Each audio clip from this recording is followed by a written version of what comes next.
لله رب العالمين والصلاة والسلام على سيد الأنبياء والمرسلين أما بعد فأعوذ بالله من الشيطان الرجيم بسم الله الرحمن الرحيم إن الله وملائكته يصلون على النبي يا أيها الذين آمنوا صلوا عليه وسلموا تسليما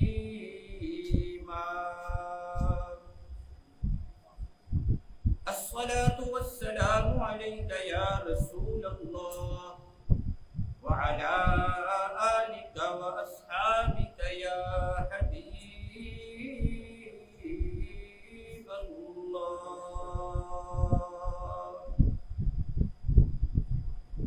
بیان سے پہلے ہم میں سے ہر ایک کو اپنی یہ سوچ بنا لینی چاہیے کہ میری زندگی کا مقصد مقام مصطفیٰ کا تحفظ اور ساری دنیا میں نظام مصطفیٰ کا نفاذ ہے. واجب الاحترام حاضرین محترم،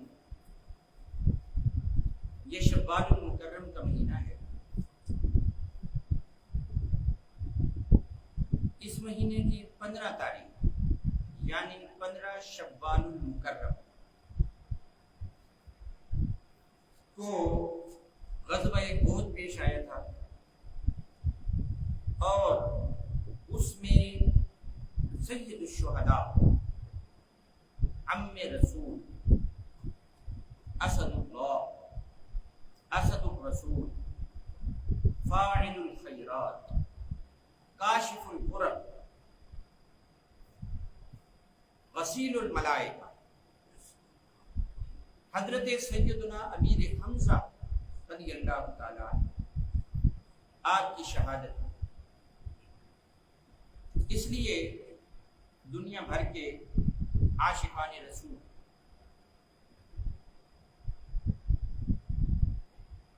شوال کے مہینے میں حضرت سیدنا امیر حمزہ رضی اللہ تعالیٰ عنہ کا ذکر خیر اور ان کے لیے ایصال ثواب کا اہتمام کرتے ہیں اور ان کے وسیلے سے اپنی حاجتیں پوری کرواتے ہیں. اس لیے ہم نے بھی آج اسی موضوع کا انتخاب کیا. حضرت سیدنا امیر حمزہ رضی اللہ تعالیٰ عنہ حضور پاک صلی اللہ علیہ وسلم کے چچا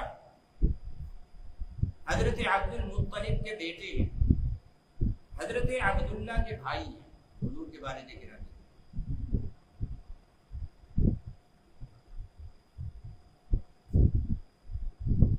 حضرت صفیہ رضی اللہ تعالیٰ عنہ ان کے بھائی ہیں کیونکہ وہ حضور کی پھوپھو ہیں.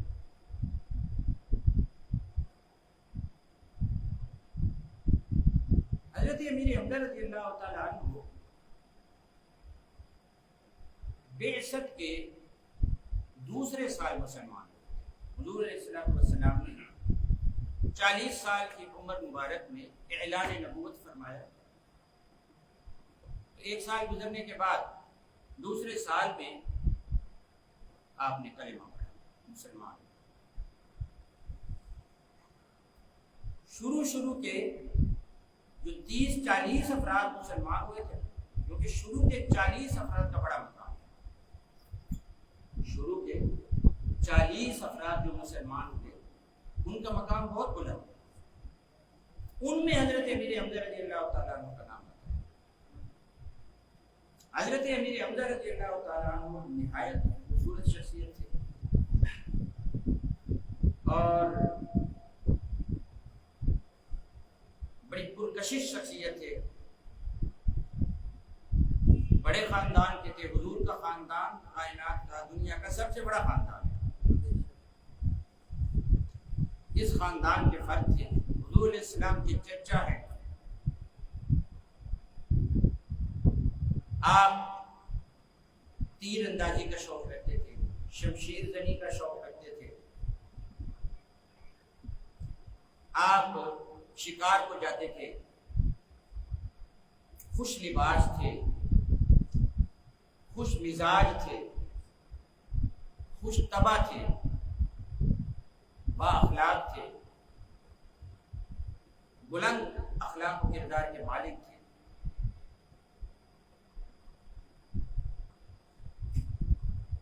آپ کے کلمہ پڑھنے کا واقعہ یوں ہوا کہ ایک دن آقا علیہ السلام حسب معمول کعبہ شریف کے پاس حرم پاک میں لوگوں کو تبلیغ فرما رہے تھے۔ ابو جہل جب وہاں سے گزرا تو اس نے آپ پر حملہ کر دیا۔ وہ بڑا فرعون صفت تھا، بڑا ضدی اور ہٹ درم تھا، وہ بڑا ظالم اور متعصب تھا۔ اس نے سرور کائنات، فخر موجودات، حبیب خدا، سیاہ لامکاں کے ساتھ بدسلوکی، بد کلامی کی۔ پیارے آقا علیہ السلام نے اس پر صبر، حضور نے اس پر صبر فرمایا، سبق یاد کریں۔ ہر بد سلوکی، ہر بدتمیزی، ہر بد اخلاقی کا جواب دینا آج کا مسلمان فرض سمجھتا ہے۔ کچھ چھوڑ بھی دیا کرے، اس کا انعام، اجر، بدلہ اللہ سے۔ ہم ایسے تند خو ہو چکے ہیں کہ ہم نے ضرور بدلہ لینے کی ٹھان دی، ہم اینٹ کا جواب پتھر سے دینے کے فلسفے پہ یقین رکھتے ہیں۔ تو حضور سرور کائنات، شہنشاہ کائنات کے ساتھ بدسلوکی ہو رہی ہے، سرکار صبر فرما رہے۔ حضرت امیر حمزہ رضی اللہ عنہ شکار پہ گئے ہوئے تھے، جب آپ واپس آئے تو راستے میں عبداللہ بن جدان ایک بندہ تھا، اس کی کنیز ٹھہری ہوئی تھی۔ اس نے حضرت امیر حمزہ رضی اللہ تعالیٰ عنہ سے کہا تمہیں کچھ خبر بھی ہے؟ کہا کیا ہوا؟ کہا کہ ابو جہل نے بدتمیزی کی ہے تمہارے بھتیجے کے ساتھ، بڑی بدسلوکی کی ہے۔ آپ جانتے ہیں کہ عرب لوگ اپنی رشتہ داریوں کا بڑا خیال کرتے ہیں، اور اسلام کا سبق بھی یہی ہے کہ رشتہ داریوں کا جائز خیال رکھا کرو۔ ہمارے ہاں دو انتہائی ہیں، یا تو رشتہ داروں کے ساتھ دشمنی کرتے ہیں، یا پھر رشتہ داروں کی ناجائز حمایت بھی کرتے ہیں۔ نہ تو ناجائز حمایت کرنی ہے اور نہ ہی ان کی دشمنی کرنی ہے، ہر جائز حمایت ان کی کرنی چاہیے۔ حضرت امیر حمزہ رضی اللہ تعالیٰ عنہ نے جب یہ سنا تو آپ جذبات میں آ گئے، آپ سیدھے حرم شریف میں پہنچے۔ وہاں ابو جہل بندوں میں بیٹھا گپے لگا رہا تھا۔ آپ نے جاتے ہی اس کے سر پہ کمان ماری کھینچ کر اور اس کا سر پھوڑ دیا، خون بہنے لگا۔ فرمایا تشتمہ وانا علی دینی، تو نے میرے بھتیجے کو گالیاں دی لیکن میں تو اپنے بھتیجے کے دین پر ہوں۔ ابھی آپ مسلمان ہوئے نہیں تھے لیکن زبان سے اللہ نے کلمہ جاری کروا دیا کہ میں اپنے بھتیجے کے دین پر ہوں۔ لڑائی ہوتے ہوتے رہ گئی۔ حضرت امیر حمزہ رضی اللہ تعالیٰ واپس آیا، آپ نے کہا کہ میں نے بدلہ تو لے لیا لیکن یہ لفظ کیا بول دیا؟ ابھی میں نے کلمہ نہیں پڑھا، مسلمان نہیں ہوا اور جذبات میں کہہ دیا کہ میں تو اپنے بھتیجے کے دین پر ہوں۔ فرماتے ہیں میں ساری رات پریشان ہوں کہ یہ میں نے جو جملہ کہا ہے اب اس کا کیا ہو۔ فرماتے ہیں میں نے کعبہ شریف جا کر اللہ سے دعا بھی مانگی کہ مولا یہ مسئلہ حل ہونا چاہیے۔ کوئی جملہ بول دیا. فرماتے ہیں اگلے دن صبح اٹھ کر رسول اللہ صلی اللہ علیہ وسلم کی بارگاہ میں حاضر ہوا اور کہا کہ اس طرح کا واقعہ ہے اور ایسا میرے ساتھ اب معاملہ درپیش ہے، میں نے آپ کا بدلہ لیا. پیارے آقا نے فرمایا چچا جان بدلے کی ضرورت نہیں، ایمان کی ضرورت ہے. بدلے کی ضرورت نہیں ہے، ایمان کی ضرورت ہے. فرمانے لگے کہ میں ایمان لے آؤں، آج کی میں ایمان لاؤں پھر آپ خوش ہو جائیں گے. فرمایا ہاں میں خوش ہو جاؤں گا. کہنے لگے پھر تسلی کروائیے. پیارے آقا علیہ السلام نے چند میٹھے بول بولے، کچھ سمجھایا تو حضرت امیر حمزہ رضی اللہ تعالیٰ کے سینے میں جتنے شکوک تھے، شبہات تھے، کنفیوژنز تھیں، جتنا ان کے دل دماغ میں تذبذب تھا، تردد تھا، سارے کا سارا کافور ہو گیا. اور آپ نے فرمایا مجھے مسلمان کر لیا. سرکار نے ہمیں کلمہ پڑھایا اور مسلمان کر. اس موقع پر اللہ تعالیٰ نے ایک آیت نازل فرمائی، افمن شرح اللہ صدرہ للاسلام فہو علی نور من ربہ. اللہ جس کا سینہ اسلام کے لیے کھول دے وہ اپنے رب کی طرف سے روشنی میں ہوتا ہے، نور میں ہوتا ہے. یہ جو مسلمان ہے نا، ان کے اندر ایک اسپیشل نور ہوتا ہے. ہر مسلمان اپنی ملت پہ قیاس اقوام مغرب سے نہ کر، خاص ہے ترکیب میں قوم رسول ہاشم.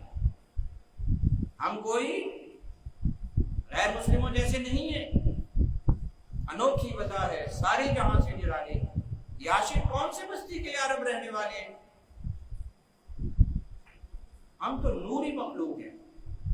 ہمارے اندر ایمان کا نور پایا جاتا ہے. کیونکہ ہم توجہ نہیں کرتے اس لیے محسوس نہیں ہوتا، ورنہ توجہ کرنے والوں کو پتہ چل جاتا ہے. کچھ دن توجہ کیجئے تو پتہ چل جائے گا. توجہ نہیں کرتے نا، مصروفیات بہت ہیں، لہذا توجہ کی ضرورت ہے. تو یہ ویسے تو آیت ہر مسلمان کے بارے میں، لیکن خاص حضرت امیر حمزہ کے بارے میں نازل ہوئی کہ دیکھو کہ ہم نے امیر حمزہ رضی اللہ تعالیٰ عنہ کا سینہ اقدس نور ایمان سے، نور اسلام سے روشن کر دیا. آپ کے اوپر حق واضح ہو گیا، آپ کو یقین آ گیا کہ میرے بھتیجے محمد رسول اللہ ہے، اللہ کے رسول ہے. آپ کا وصال پاک ہوا مدینہ منورہ میں، اور تب یہ غزوہ احد پیش آیا تھا 3 ہجری، کم و بیش 15 سال بنتے ہیں. پھر 15 سال آپ رسول اللہ کی صحبت میں رہے. 15 سال آپ نے دین اسلام کی خدمت کی، حضور کے ساتھ رہے، حضور کی حمایت کی. آپ کا یہ بھی لقب ہے ناموس مصطفیٰ کا دفاع کرنے والے. رسول اللہ کی ناموس کا، اپنی عزت کا دفاع کرنے والی شخصیت. بلکہ آپ کا تو اسلام ہی ناموس مصطفیٰ کے وجہ سے تھا کہ آپ نے ابو جہل کو مارا.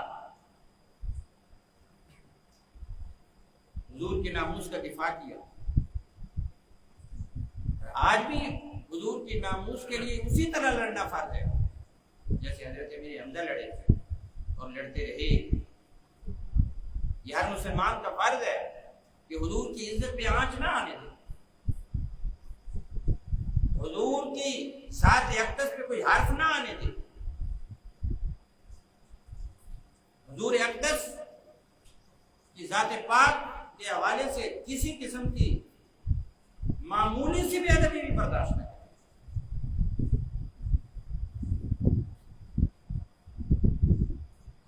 یہ بڑا حساس معاملہ ہے. اس کے بعد حضرت عمر رضی اللہ تعالیٰ عنہ حضرت امیر حمزہ کے بعد مسلمان ہوئے. وہ حضرت عمر جب آئے تھے نا اپنی بہن کے گھر سے، تو وہ رسول اللہ کی بارگاہ میں گئے، تلوار ہاتھ میں پکڑی ہوئی تھی، جا کے دروازہ کھٹکھٹایا، جہاں حضور بیٹھے تھے آپ کے ساتھ، آپ کے صحابہ بھی بیٹھے ہوئے تھے، ان میں حضرت امیر حمزہ بھی بیٹھے ہوئے تھے۔ آپ نے دروازہ کھٹکھٹایا، اندر سے ایک صحابی نے جھانکا، انہوں نے کہا باہر تو عمر آئے کھڑے ہیں۔ حضرت عمر کا پھر اپنا ایک ٹہکا تھا، ابھی آپ بھی مسلمان نہیں ہوئے تھے، ٹہکا تھا، روک تو تھا نا شروع سے، تو اندر کسی نے انہوں نے کہا کہ وہ باہر تو عمر آئے۔ حضرت امیر حمزہ نے کہا کھول دو دروازہ، میں کھول دو دروازہ، اگر اچھی نیت سے آیا ہے تو بسم اللہ، بری نیت سے آیا ہے تو ہم بیٹھے ہیں۔